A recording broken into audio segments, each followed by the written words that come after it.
배우 하영이 증조부 안상호의 친일 행적을 인정하고 자필 사과문을 공개했습니다.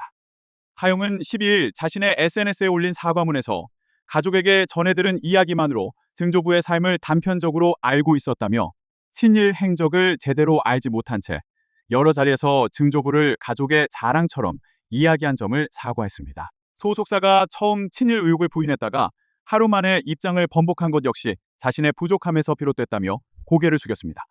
누리꾼들 사이에서는 하영이 직접 가족사를 확인한 뒤 친일 행적을 인정하고 사과한 점을 긍정적으로 평가하는 반응이 나왔습니다.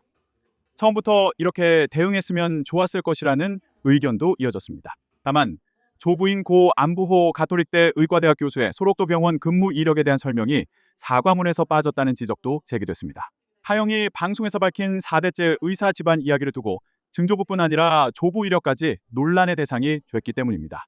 안 교수는 1949년부터 소록도 병원에서 근무한 것으로 알려졌으며 하영이 과거 방송에서 언급한 4대째 의사 집안 이력과 맞물려 논란이 됐습니다. 특히 일제강점기부터 이어진 소록도의 한센인, 강제격리와 해방 이후 단종 가족 분리 등 인권침해 역사가 재조명됐습니다.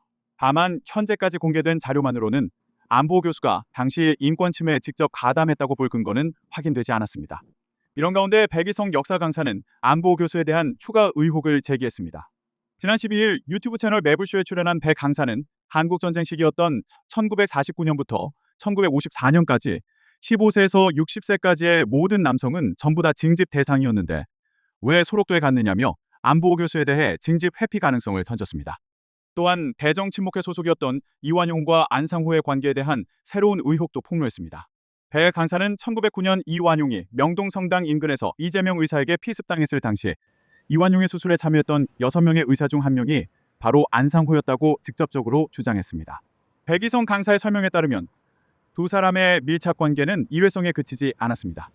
이완용이 병원에서 퇴원한 이후에도 안상호는 약 1년 동안 지속적으로 이완용의 상태를 살폈으며 심지어 직접 왕진까지 다니며 이완용이 완전히 회복될 수 있도록 도왔다고 주장했습니다.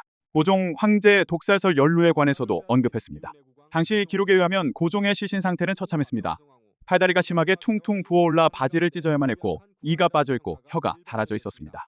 건강하던 고종이 시녀가 가져온 식혜를 마시고 죽었는데 이게 이완용의 짓이었다고 주장하며 미확인 소문에 의하면 식혜를 전달한 시녀들은 3일 뒤 의문의 죽음을 당했다고 말했습니다. 한편 하영은 사과문 말미에서 알지 못했다는 사실이 그 역사를 외면하거나 가볍게 여길 이유가 될 수 없다며 가족의 역사와 당시 시대상을 제대로 살펴보고 앞으로 역사에 더욱 신중한 태도를 갖겠다고 밝혔습니다.